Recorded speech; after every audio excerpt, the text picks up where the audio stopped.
Amis du jour, chalutations. Pour les petits nouveaux, moi c'est Sekhmet et je vous souhaite la bienvenue dans mon podcast littéraire. Dans mon émission, je vais tenter 3 fois par semaine de vous donner envie de découvrir des livres de tout poil, récents et moins récents. Alors, si ça vous tente, c'est par ici la suite.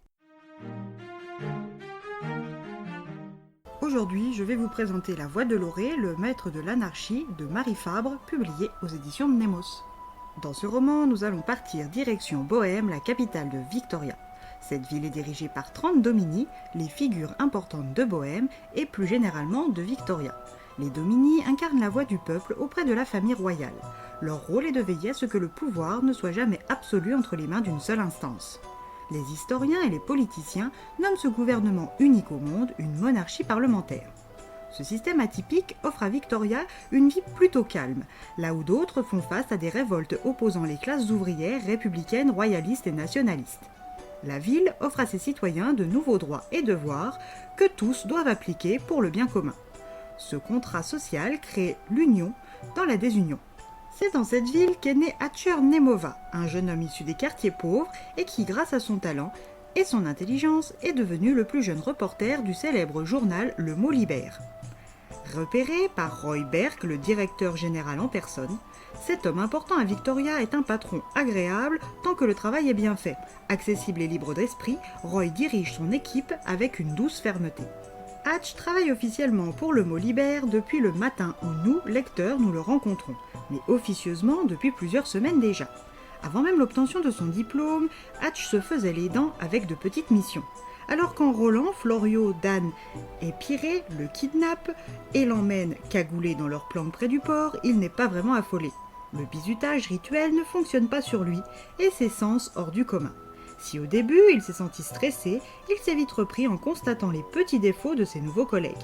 Ses 4 aînés sont un peu vexés d'avoir échoué à lui faire peur, car chacun d'eux se rappelle son entrée cagoulée au Mot Libère et aucun n'a eu un self-control comme celui d'Hatcher. Mais heureusement pour lui, aucun d'eux n'est rancunier. Ils aimeraient tous savoir comment ils se sont trahis. Hatch leur explique chaque petit détail, comme l'odeur des fins de soirée trop alcoolisées de la banquette, l'odeur de cigarettes mentholées de Florio, ou l'habitude qu'a Piré de se cogner en entrant dans le bâtiment de la rue Serpentine. La planque est un ancien atelier de chapelier avec vue sur les quais. Mais pas le temps pour l'équipe d'arroser l'événement du premier jour officiel du bleu dans l'équipe qu'un nouveau meurtre a été commis. Après les meurtres des domini, Mose Riff et Gérald Demer, c'est au tour de Marc Vorei. Pour couvrir le scoop, ils partent tous sur le champ, car Le Mot Libère est le seul organisme de presse autorisé par l'État à suivre l'affaire du meurtrier de Luméa de près. Sur place, la plume courbée autour de la couronne royale leur donne l'accès très prisé à l'intérieur de la raffinerie. La raffinerie est, vue de l'extérieur, immense, découpée en 2 ailes, une plus petite pour les bureaux et la seconde surmontée de toits en acier et de cheminées d'où s'échappent encore des volutes de fumée noire. Située sur la 3e rive, l'hostie est le quartier qui permet aux 2 autres de vivre, un peu comme le sang dans le corps. Pour que Bohême vive, elle a besoin de Luméa, de Grasse, le cœur économique, et de l'hostie. Le propriétaire de la raffinerie est Marc Vorei, un homme éminent de la ville.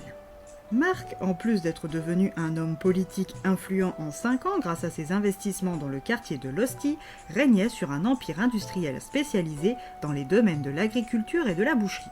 Ces usines produisaient des machines de traitement des champs et d'autres appareils pour les filiales agroalimentaires, et tout ça grâce à Lorée. Le domini Vorei a succombé à la fièvre de Lorée, comme d'autres avant lui, et ce minerai, extrait de l'Aurélie, a révélé ses incroyables capacités il y a 13 ans de cela.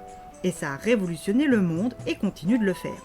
Par l'émission continue de rayons, l'Auré génère une énergie condensée qui, une fois placée dans un mécanisme adapté à sa captation et son exploitation, est convertie pour tout type de production telle que le chauffage d'intérieur, la téléphonie, l'éclairage ou les centrales. Roy rejoint son équipe alors qu'il était en pleine discussion avec le colonel Fondava, le chef des brigadiers, pour interdire le sujet à son nouveau journaliste. Hatcher se voit renvoyer de la fonderie avec un article à écrire à l'exact opposé de cette enquête de meurtre. Hatch est frustré mais ne dit rien. Il va de toute façon désobéir et enquêter de son côté, que Roy le veuille ou non. En attendant son collègue, il remarque une assistante du colonel qui prend beaucoup de notes sur un carnet rouge. Il rentre chez lui où il y retrouve Agnès Bovary dit Anna, l'étoile montante de l'Opéra Memory. Cette charmante demoiselle est la fille de Gust Boveri, un grand nom de Bohême. Il lui raconte son éviction de l'affaire du tueur en série et son nouveau sujet, le prodige de l'illustre famille Vassely, William, surnommé le petit génie d'Aurora. Diplômé en mathématiques et en physique, spécialisé dans l'étude de l'orée et ses composants à seulement 20 ans. Reconnu par ses pairs, le jeune Liam est une sommité dans son domaine. Anna le connaît, ou plutôt ses frères, Michael et Siman, les héritiers du plus haut dirigeant de la Chambre, le Dominique Klaus Vassely. Afin d'avancer sur son enquête sous-marine, en tant que membre d'une famille proche de la victime, Anna l'invite à l'accompagner à l'office funèbre. Sur place, bien que mal à l'aise, Hatcher repère l'assistante du colonel et décide de lui voler son carnet. Dans les toilettes, il découvre qu'elle n'est pas ce qu'elle semble être. Elle enquête en parallèle et secrètement sur l'insaisissable médecin de l'Hostie, celui qui guérit le mal mystérieux qui touche le quartier pauvre de la capitale.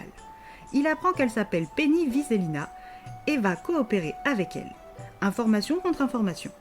Le lendemain, sa rencontre avec le jeune Liam va lui laisser une étrange impression, mi-impressionné, mi-décontenancé.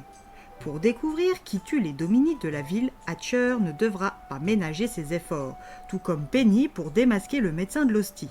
À deux, y arriveront-ils? Que découvriront-ils de plus? À vous de le découvrir auprès d'eux.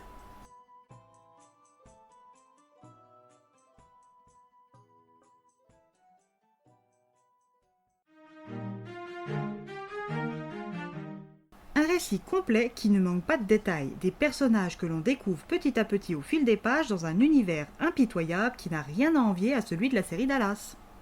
Et bien voilà, j'en ai fini pour aujourd'hui. J'espère que cet épisode vous aura plu et vous aura donné des nouvelles idées de lecture.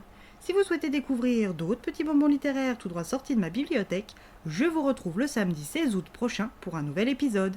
Et si d'ici là je vous manque de trop, vous connaissez le chemin sur Instagram, @leslectures de Sekhmet. Sur ce, chalut les amis, et à la prochaine!